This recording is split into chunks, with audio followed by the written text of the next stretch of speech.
Alright, welcome everyone. This is Ivo and I'm here with Leon. And we are now about to introduce you to the new Netstorm function, which is the multiplayer skirmish and the AI battles, which you can now play in Netstorm multiplayer itself. So I let Leon explain it to you a little bit further. So Leon, you have now your place. Yeah. Speak. Hey guys. So one of the things I always liked in strategy games was playing against the computer with my friends. Particularly, we'd always call it a comp stomp. And the thing is, Netstorm never had this. Whenever we played multiplayer, there was never any AI, and we only had the campaign option. And there was some effort to try and get the campaign to work in multiplayer, but it was really tricky, and there were a lot of issues with it. So instead, what I did is I worked on a new AI that can play against you on the standard multiplayer map. So it's just like playing multiplayer with a person, but you've got an AI to fight against. And there's a whole load of difficulties. There's actually 7 difficulties, and we can have a preview of those in a minute. Alright, so another question is, I noticed we have tags besides our names. So what are those and how you get one? So to encourage people to play the game more and also to reward you for just kind of building lots of different units and destroying units and playing lots of there's now a series of titles. There's actually 31 different titles to collect, and you can unlock them for all kinds of various things. Like my one here, it's like usually I don't tell people, but this one's for destroying wind towers, destroying lots and lots of wind towers. So it's a little bit of a discovery. It's a little bit of a mystery. And you can see Stormcat in the zone with us. He has Lord of Acid, and that's for building a lot of acid barricades. Ivo has Veteran, which is actually one that you get just by joining the game. And that's really, if you're new to the game, you don't want to set this title. If you've been playing the game for a long time, you can set this title to show other people that you're inexperienced. Alright. Let me check if the stream is okay.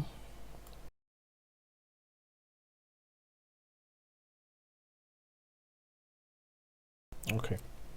So, there are two ways. I should add. Alright. Yeah, I should add to that last thing. In order to set your title, you just go to the multiplayer menu.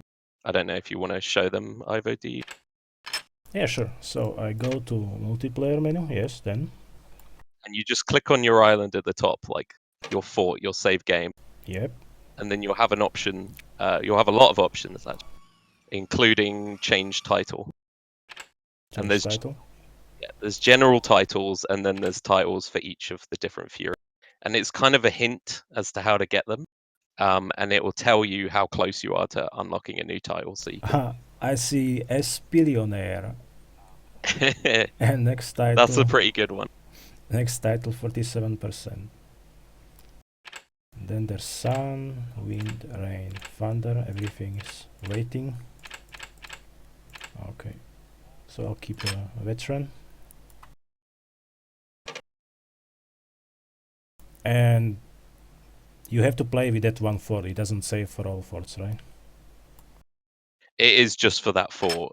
It's basically your fort now tracks stats. So every unit you build, every unit you destroy, every unit you salvage, there's lots of different stats that your fort tracks. And it actually saves it to your save game. So there's actually a backup system now. So if something goes wrong with your fort, you can actually find a little file that's called backups. So if you do lose any of your stats, or if you accidentally delete your fort, you can find a nice backup in there.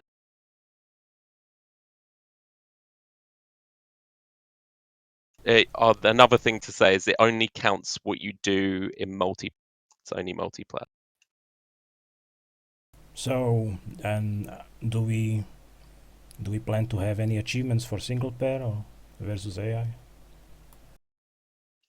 No, it works against AI, but not the campaign. That's all really. So like if you play against the AI here, you can earn achievements as normal, just as if you were playing against a player. As far as the game's concerned, an AI is a player. All right.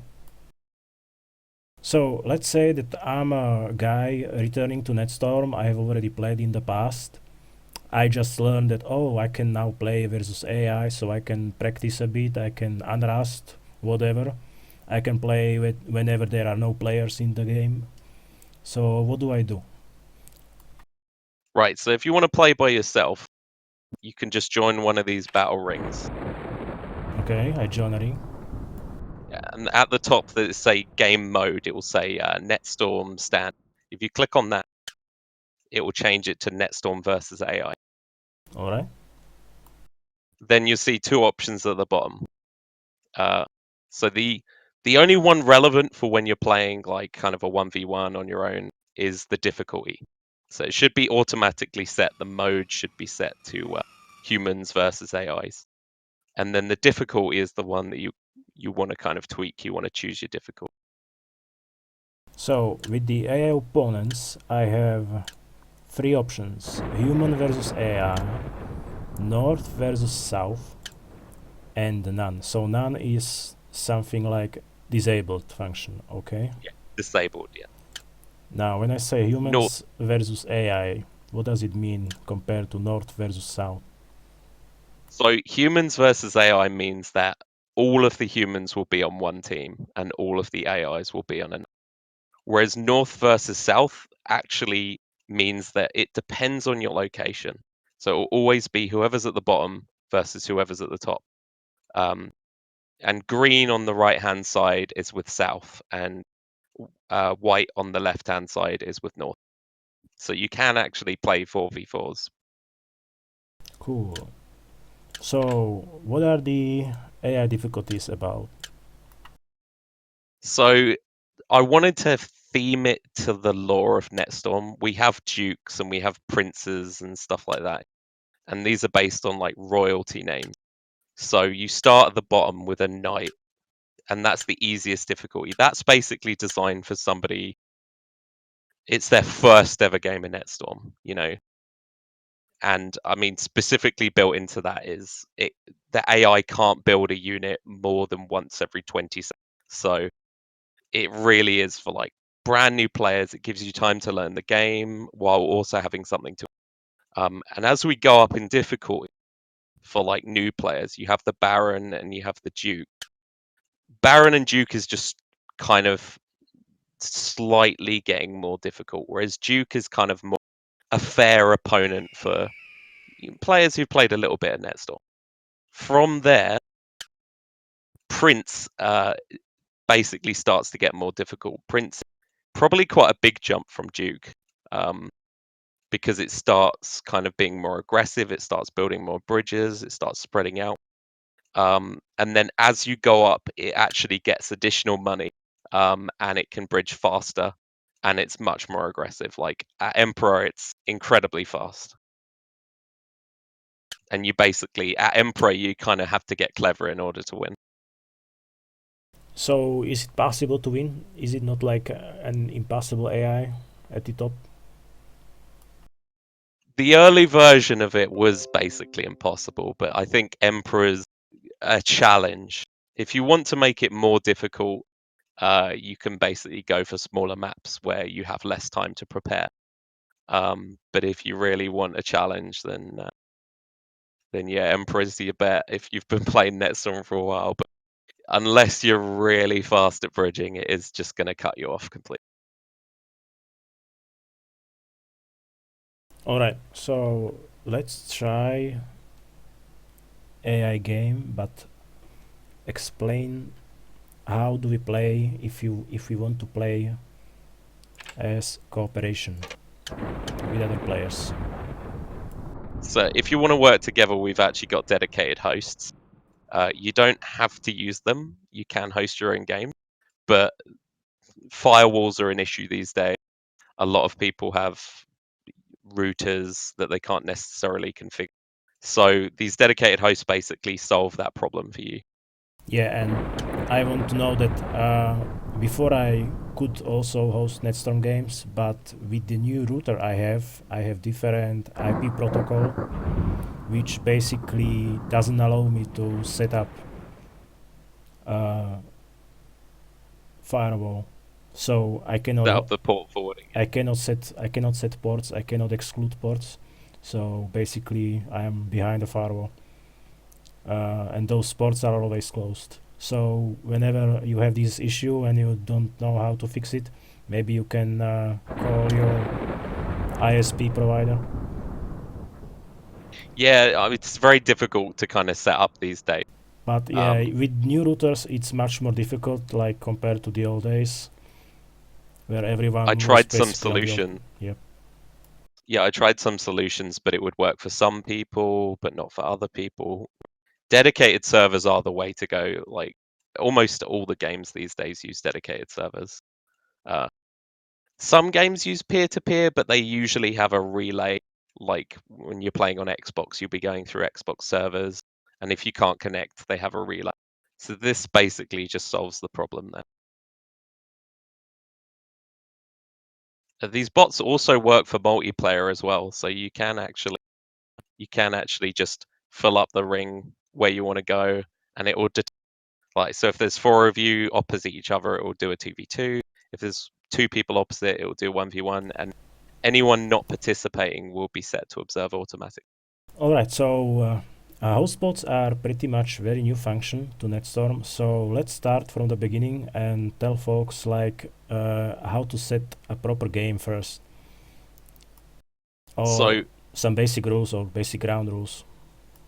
yeah, in our Discord, we've actually got a list of commands that you can use. There's a separate channel for HostBot. If you join the Discord, which, just so you know, for anyone who isn't on the Discord or doesn't know what Discord is, you can actually press F2 when you're in the zone, and it has a little window that comes up, and it tells you what Discord is, what the purpose of the server is, and it gives you a little button that says "Invite me." And if you click that, you'll basically go to a web page that allows you to join our server and see everything. If you don't want to click "People scare me," it's a bit of a joke that's in there.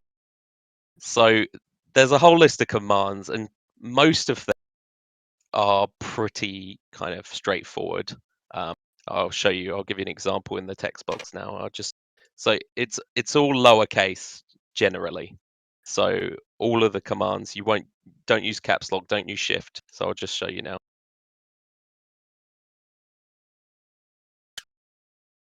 So by putting plus plus at the end, it basically means increase it by 1. And since it was already at 6, which is the max value, it went round back to the beginning. You can also go back with minus minus. So there's basically commands for everything. But a new thing that I put in, if you don't know the command, it actually recognizes them if you type them exactly how they are on the battle thing there. So if I say I want to change map density, I can just type map density plus plus, and it will detect it like that. So if you don't know the commands, just look on the left and you can see all the names and just write that. Plus plus is increase it by 1, minus minus is decrease it by 1. All right. So the important thing here is that you have to type this in battle chat, right? If you type it in the Yeah, it has general to be chat, battle chat. yeah, it won't work. The reason for that is to prevent you from interfering with the other host bot. So it's just the one that you're in the battle with. So what happens if 3 players have 3 different opinions how the battle should be? So who is taking the shots, or who is deciding the final state of the battle? You'll have to have a war over it because there's no like rule or generally we rely on working together as a community. We can't really afford to be toxic to each other. Yeah, so simply if I won't click, the game won't start anyway. So there has to be a compromise. Yeah, if there are like people trolling or trying to get in the way or trying to be difficult, we do have the ability to ban people from the zones if it gets bad. But usually, if you just explain to the person what they're doing wrong, that you really want to play a game, then they should be all right. I mean, the Netstorm community's been pretty good for the last 20 years. So yeah. Alright, so we have 3 players now in the ring. So how can we set up a cooperation mode against AI now? So the key with HostBot is it automatically sets up the games. But in order to like realize that it's an AI game, you actually have to tell it. So we have a special command which is VS AI, and that's all lowercase again. And if you type that and hit enter in battle chat again, it will automatically set it to humans versus AIs. Just like that. Just like that, yeah. And then if we all click in now, the battle will start. However, we've all been playing Netstorm for a very long time, so I think night difficulty will be a little bit too easy. So what we can do is we can change this, but to stop you having to type plus again, it actually supports you putting equals. So I'll just show you that now.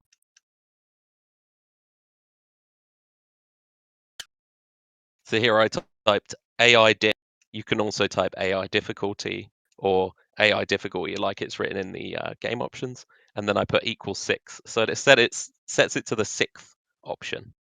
So it basically goes 1, 2, 3, 4, 5, 6, 7, because that's all of them. If you type higher than 7, it will just set it to 7. It will set it to the highest. Cool. Okay, can we have a little bit easier difficulty so we can actually finish the match? Because I've noticed Oh yeah, okay. with the king and higher, the matches can last forever. Because the AI spams a lot of bridges and units all the time. They have also this extra storm power.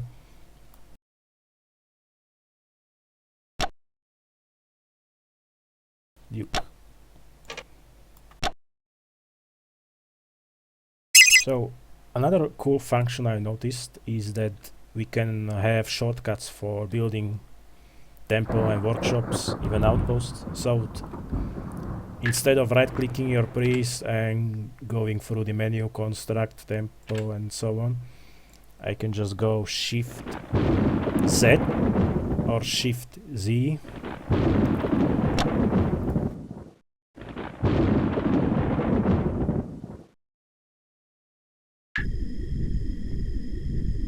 Yes, my lord.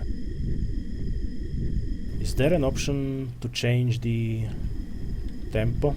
Temple complete.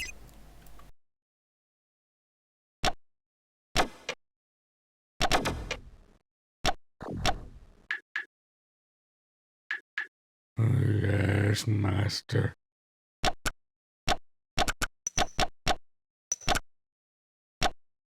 I changed the Discord server location, so hopefully that sorted the chat out. Alright. I was just trying the new Shift Z feature. Oh yeah, a bunch of hotkeys. So yeah, it's the same hotkeys that you use for bridging, only this time it allows you to build your workshops, it allows you to build your temple, and if you keep pressing Shift Z, it will go through all 3 different temples. Yeah, that's what I wanted to ask actually. That's how it works. As Shift X is as well is outpost, but also you can build outposts with O now. So Shift S is Sun Workshop, and Shift W is Wind Workshop, which is pretty handy and As you command. memorizable. and A is Rain, but then the last one left is Q, so I just gave that to Thunder.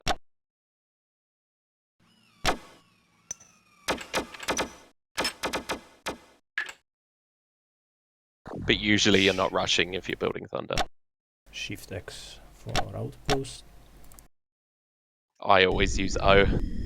Yes, my lord. But I put that there so that you don't have to move your hand across the keyboard.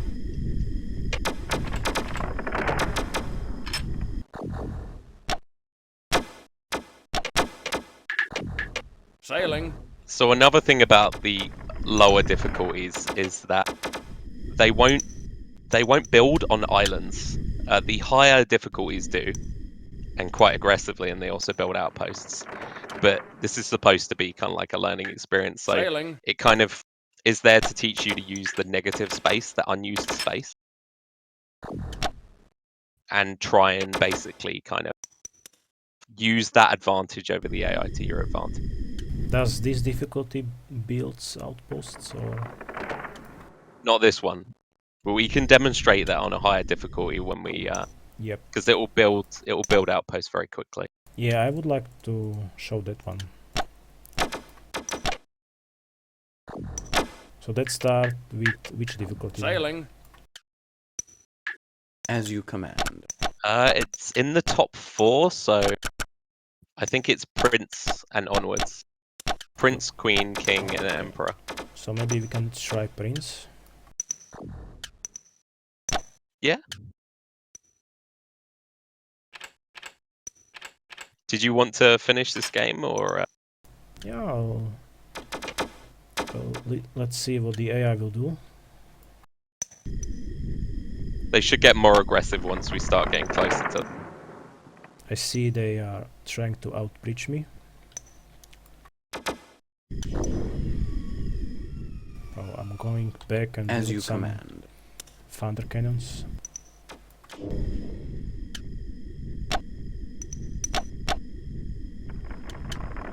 So you can see by looking at the AI that we're against 2 Thunder AIs and 1 Wind AI, and they've essentially got like 4 personalities.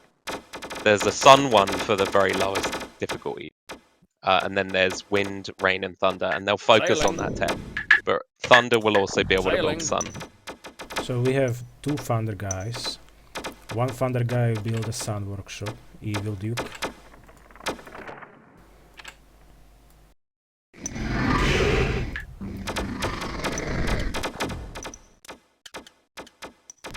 So if you play this on your own, then it will basically say Duke of Thunder, Duke of Wind. But when you join a server, they're just evil. Evil Duke or evil Prince or evil Emperor.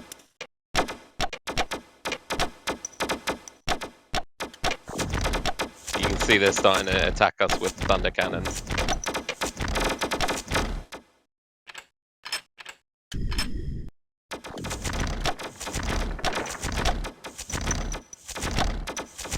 So I'd better get some wind towers. Yep, I'm upgrading. Upgrade complete. Upgrade complete.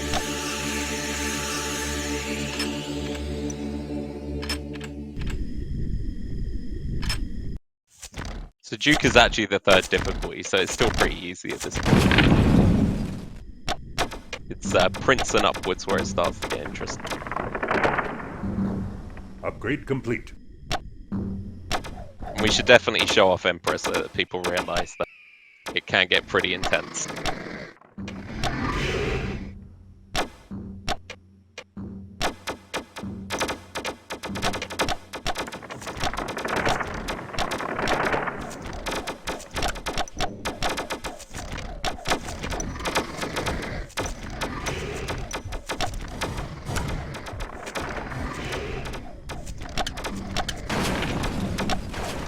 Is the AI aware if I'm trying to attack the collectors?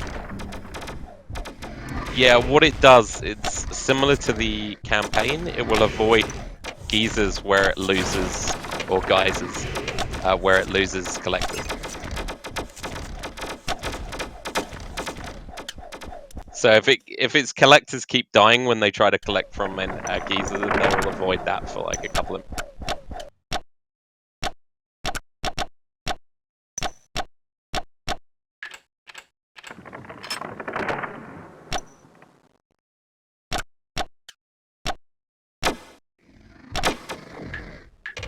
Sailing.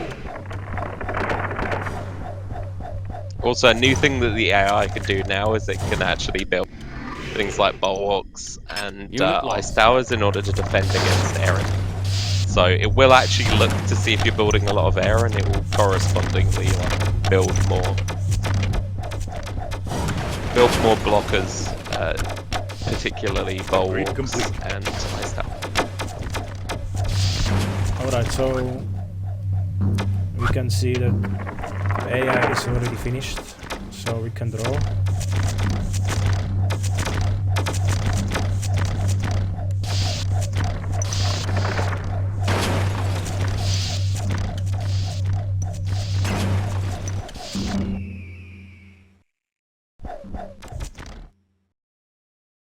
And we can strike prince or queen. Yeah, let's try queen. I think prince is kind of more introductory, whereas queen is kind of is a bit of a challenge.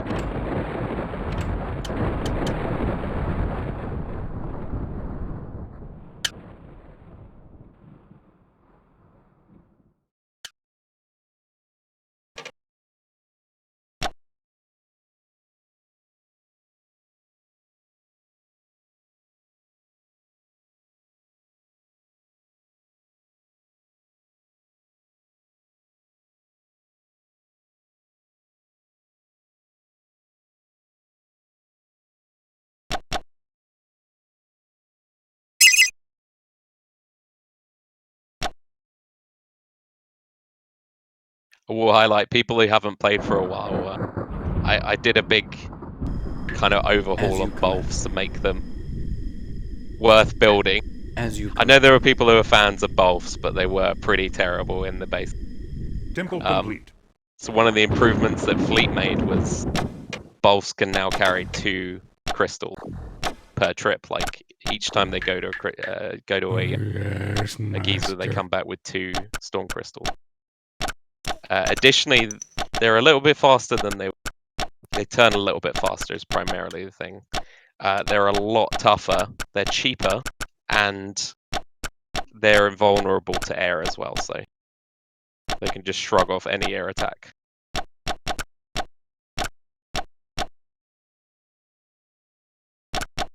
So I highly recommend giving them a go.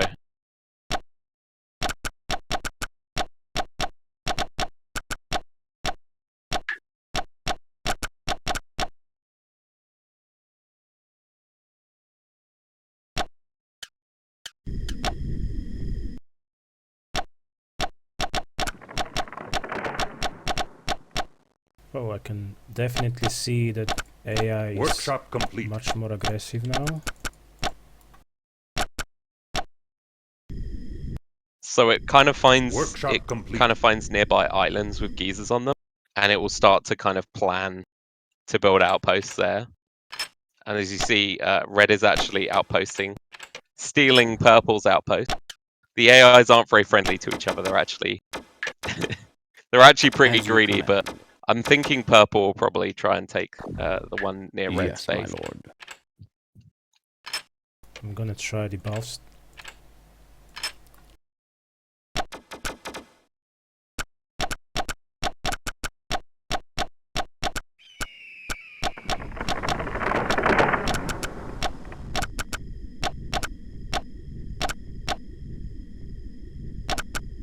One piece of advice I'll have is try to avoid letting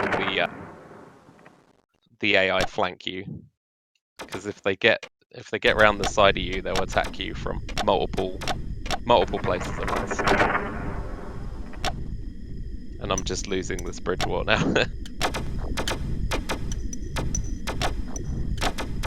Remember, you can melt down your generators to take out their bridge.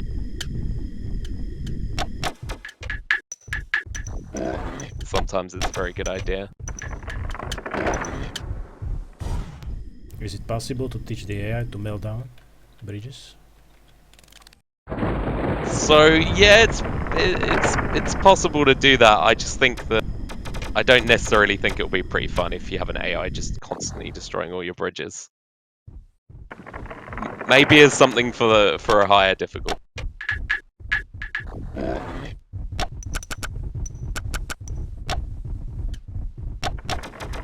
Rather than trying to make an AI that just completely kind of stomps all over you, the main thing has just been to try and find something that's like a fun balance of not overly punishing,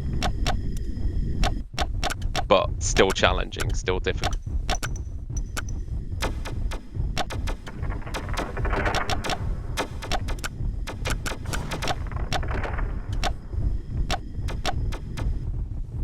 So I notice when you melt down, the enemy is immediately starting to breach there. So it kind of responds to it. It detects that it's lost a connection, and it tries to refill it. I thought about what I could do if I really wanted to have the AI be really aggressive with its bridging. And what I could do is have it just see where you're bridging and try and bridge there, but I think that would just be not very fun at all. Because it'd be this kind of omnipotent AI that just knows where you are, or knows what you're bridging. Upgrade complete.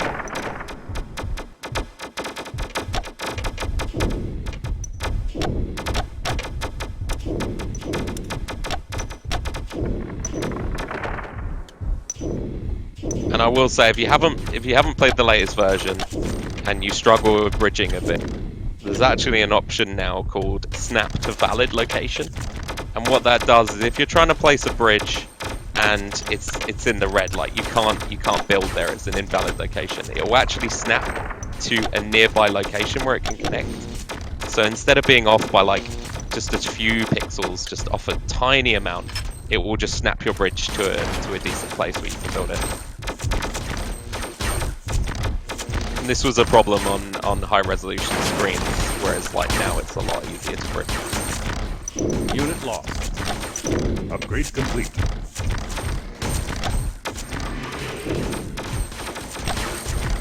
I generally advise trying to take down their generators, Unit lost. because they will just really aggressively keep building if you don't take their generator.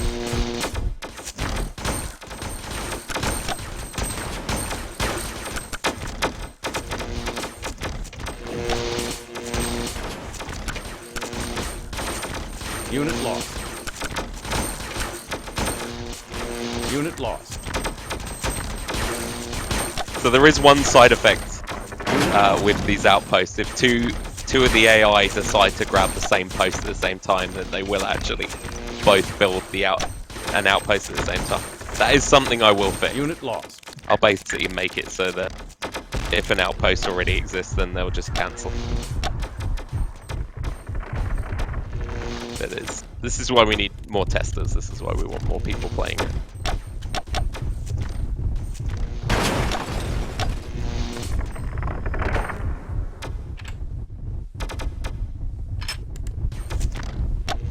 Unit lost. Unit lost.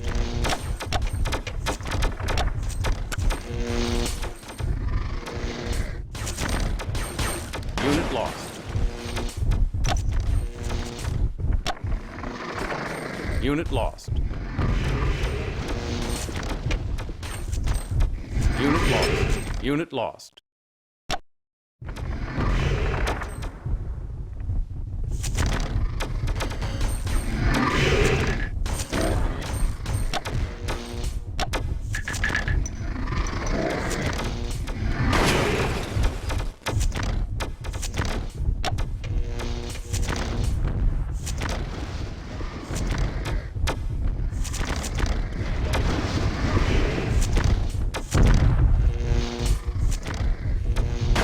So it really helps to try and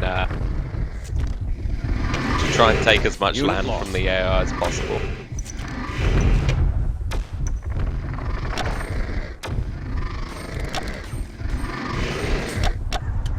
And to try and take their outposts.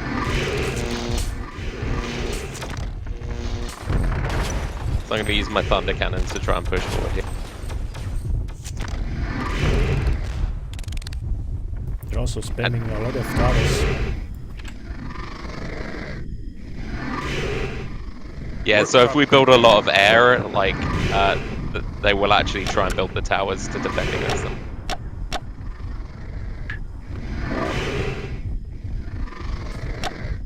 Workshop complete.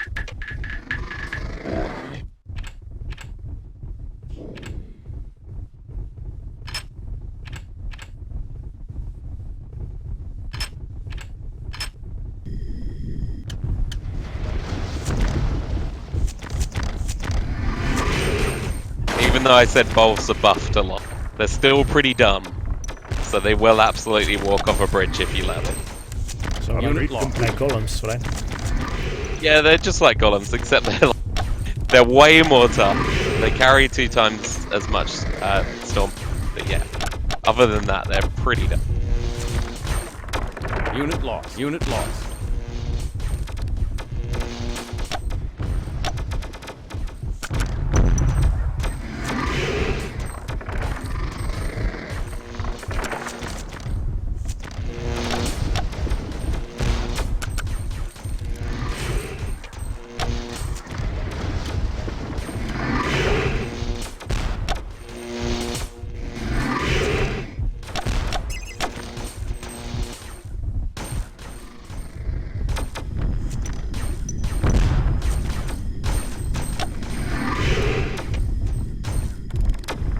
Unit lost.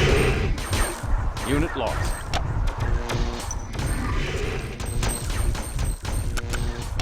Unit lost.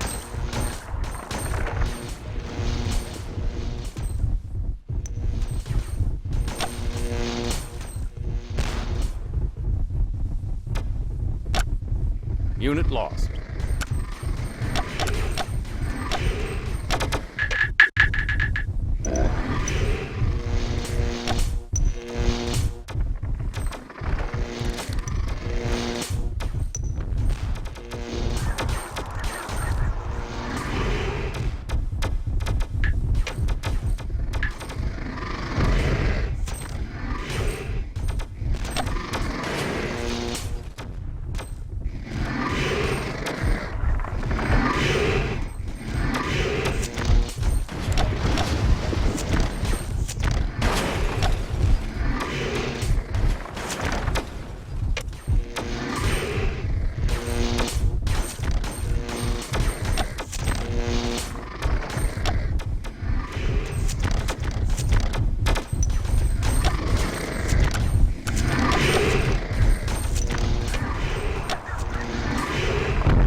Unit lost.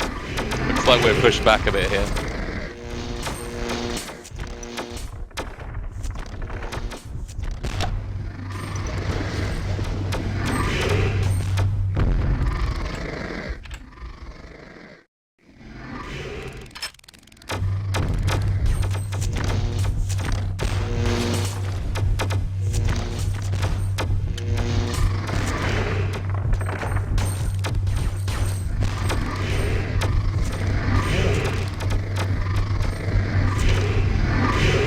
Enemy priest has They actually snatch up this. Nice. Yeah, they get straight in there. Unit lost. They actually send 2 collectors just in case you shoot one down.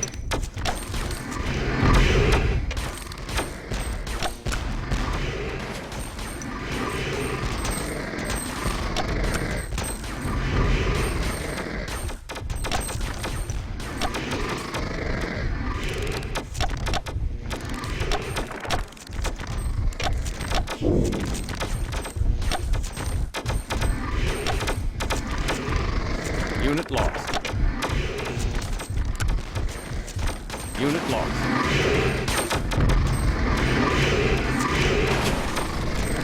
Unit lost.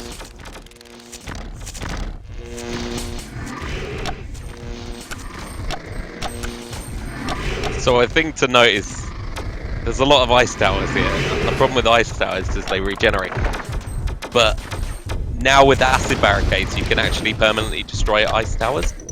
Permanently. Yeah, so they're gone forever. Unfortunately, I don't have my priest, so I can't actually build a rain workshop. But maybe you can take out some of these ice towers. The ones on the islands are currently not destroyed, but I'm going to change that very soon. In the next patch, we're going to see ice towers get destroyed by acid barricades always.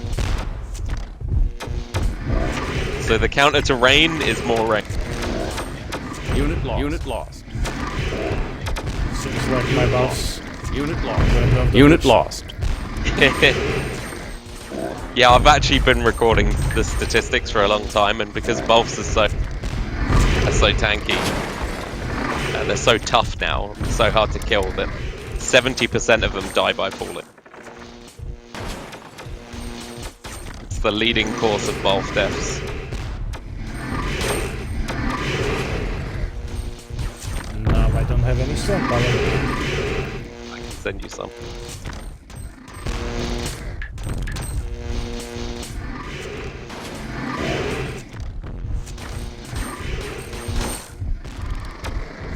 Yeah, unfortunately we're fighting a 3v2 now, without Stormcat.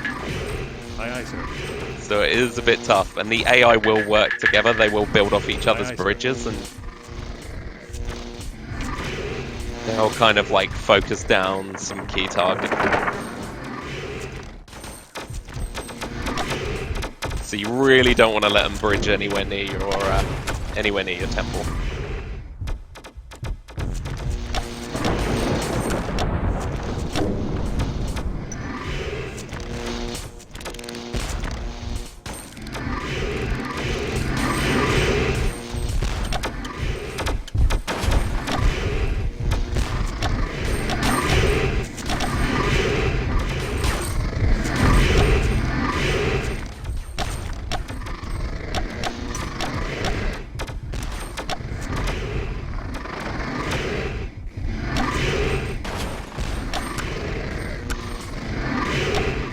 Unit lost. Unit lost. Oh, I can also see that they are salvaging outposts and other units. Yeah, so starting with Prince, there's a low chance of salvaging. So the longer that the unit's damaged for, the more likely they'll notice and salvage it. Whereas at higher difficulties, it salvages very quickly. And it can be difficult to get kill reward.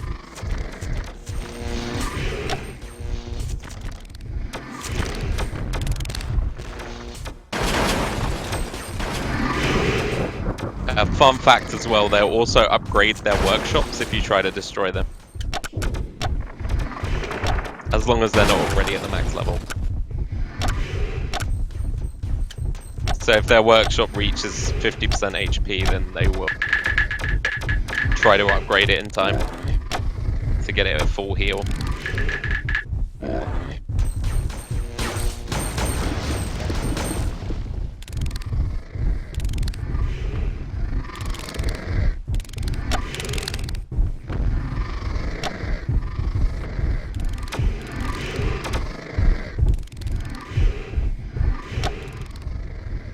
So a lesser known hotkey, by the way. If you're not sure where your collectors are, you can press N to find them. So I had to find out where my Bolfs have walked off to.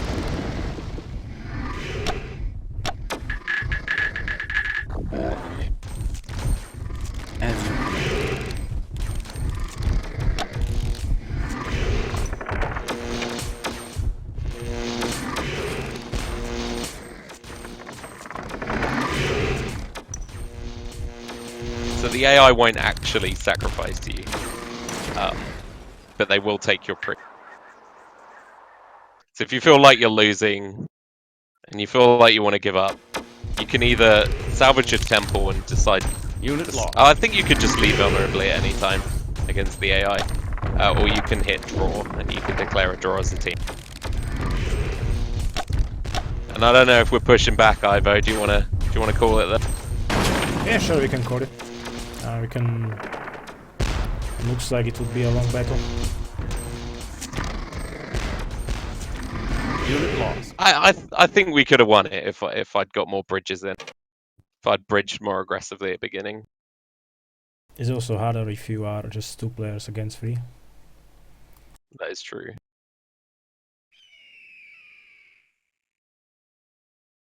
So what are your final conclusions? Really, I mean, it's just an invitation to people to play again. I know some people feel a bit... There's always the kind of, oh, I need to unrust, I need to practice. And some people just kind of, oh, I don't want to play against people who've been playing a lot. Now what you could do is just see how well you do against the AI. And if you're defeating Prince and Queen and King and maybe even Emperor, you know you're good to go. So Yeah, we've noticed that there's a very huge difference between those two AIs we've shown. and it keeps going up as well. Yep. So people can get really prepared, and if they haven't played for a very long time, they can now unrust pretty much easily with these bots. And the Yeah, AI. it's important to practice on a proper multiplayer map with multiplayer settings. The campaign is cool, and just as a side, there's two new difficulties for the campaign. There's easy and hard that go in tandem with the original normal difficulty. But it doesn't really prepare you for multiplayer, and that's why this exists. So it's also worth to mention that you made incredible amount of work in about a week. So can we expect something more, or even better, improved? So this was a lot of work. I'll be honest, and I think I need to take a little break for. I do this as a hobby, but sometimes it's a bit of a learning experience. It's mainly as a hobby, and also Netstorm's had a lot of people help out over the years. There's been an awful lot of people who've put their blood, sweat, and tears into the game. Not just managing the community, building guilds, writing guides, but also like there's a whole patch kind of credits thing for people including Fleet Admiral and Sam and a whole host of other people, including Ivo, who've helped with testing. And also there's people, it's like Fleet has dedicated so much of his time to the game, and he hosts the server still. So I really wanted to do my part. So, but yeah, I do still have things to do in my life and my own projects and stuff like that. So I try to do bursts of Netstorm. So I mean, we might see some more. Yeah, as a long member of the community, I have to say that I haven't seen anything as incredible as you did in just a matter of week or weeks. You build up host boats, which we were told that were almost impossible to set up, very hard to do, very hard to maintain. Now we have two of them for Western Canada and for United Kingdom. And now we have the Skirmish AI, which is also incredible thing.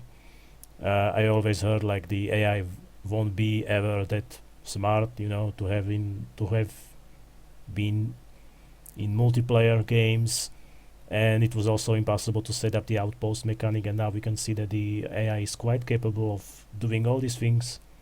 So once again, incredible job, thanks man, and I hope we'll see some improvements, maybe some new features as well. And whenever they'll pop up, we'll try to make another introduction video and introduce it to folks. I mean, everything I did was for the Netstorm community, and I've had an amazing time playing this game. I mean, it's been 20 something years now.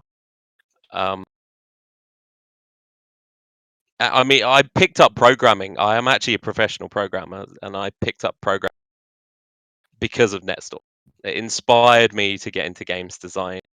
I've got one published title on Steam, a game called Sun Age. I was deciding whether to plug that or not, but I mean, you can check that out if you want. It doesn't. It's okay. Either way. But yeah, I mean, this game is what sparked my interest in developing and becoming a programmer and a game developer. It is the dream for me to be able to do it. So it's just the icing on the cake if everyone enjoys it. And really, what you can do if you enjoy all these updates is just play, have a good time. Well, you can make guilds if you want. You can socialize. You can have tournaments. And I mean, we've just scratched the surface here. There's so much stuff. Oh, now you mentioned tournament. So we also have ranked battles with host bots. So explain folks this feature. also, because it's quite interesting thing. So yeah, I'll just demonstrate it. So what you can do is you can join the host bot, and you just type ranked on. And what it will now do is this will be a ranked 1 versus 1. If we play a game, if one of our temples is destroyed or one of our priests is sacrificed, that person loses and the other person's declared. It currently only supports 1v1, mainly because there's complexities with 2v2 and there's no like surrender or whatever. Yeah, But we also have this rank function in Netstorm HQ, but you have to go there and you have to report it. this is auto report. So this is working automatically, right? So once the game is finished, it will automatically report it to hostbot. So not only does it record who won, so it can also do draws. If you draw and nobody's lost a temple and nobody's lost a priest, then it will basically call it a draw. If you want to surrender, the best thing to do is to salvage your temple, and you can either leave or you can draw. And it will record that you salvaged your temple, and basically it means that you gave. If you destroy the other person's temple, then that basically means they lose, unless they can destroy your temple or your priest before the game ends. So when it records that, it also records all of the stats of the game. So it records who built what and how much storm power and stuff. And maybe at some point I'll kind of build those stats up for you, so you can have a little stats page to what you built in normal games, what you built in ranked, because it actually all the games that you play with HostBot or DWMI or any, if we add additional bot, is actually uploaded to a database which stores all the kind of units you built and how much storm power you collected and a whole load of things. On the local side, on your computer, is how the achievements work. Is it actually tracks all this stuff, and HostBot also tracks it and uploads it to a server. We also had this amazing feature back in the day called bag, and whoever had the bag had to be sacrificed, and the next person then get the bag. So maybe we can also have this with the hostbot, like tracking which fort has the bag. And so, I mean, anyway, if you wanted to do something like that, you can actually check server. It's server, and it will basically say things like DWMI's priest was sacrificed on Ivo's altar or something like that, and so you can actually see. So people can't lie; they can't be like, "I didn't get sacrificed," because it's right there in. So you're cutting a little bit. So you mentioned on Discord server, right? Yeah, on the Discord server. Sorry. All right, let's show that to people. So if I go to Discord and I click hostbot, or no, I have to go to server. It shows who is online, and then when I click the battles channel, it will say everything about the battle details. Yeah, so this is the battle report. It's got information about every player, and it picks some of the tech. So at the top is always the one that you built the most, and then the other two are random like techs, just to keep it interesting. And it says how much storm power and a whole load of.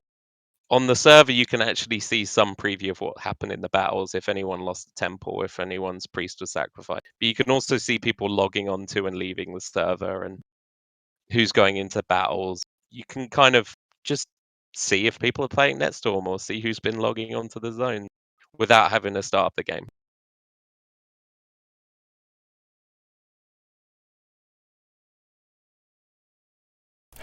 It also says like who salvages their temple.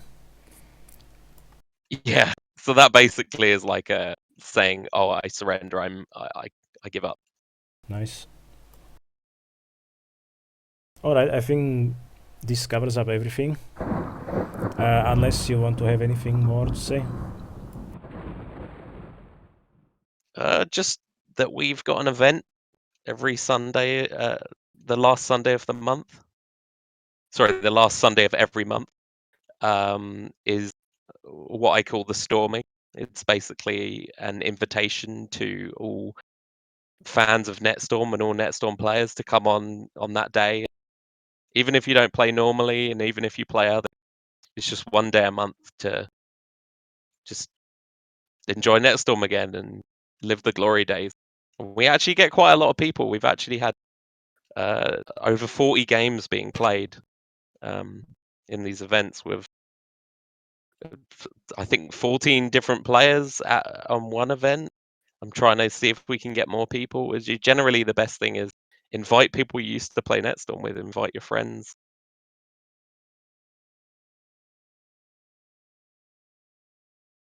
So yeah. And we had a huge success in the last two storming events. A lot of old faces showed up. Yeah, we'd get even more if time zones didn't exist. and for those events alone, we could use more host boats actually. I really want to get one for Oceania because there's nothing in Asia or Oceania. You know, we've got hosted in the Americas, we've got Western Canada, and in Europe we've got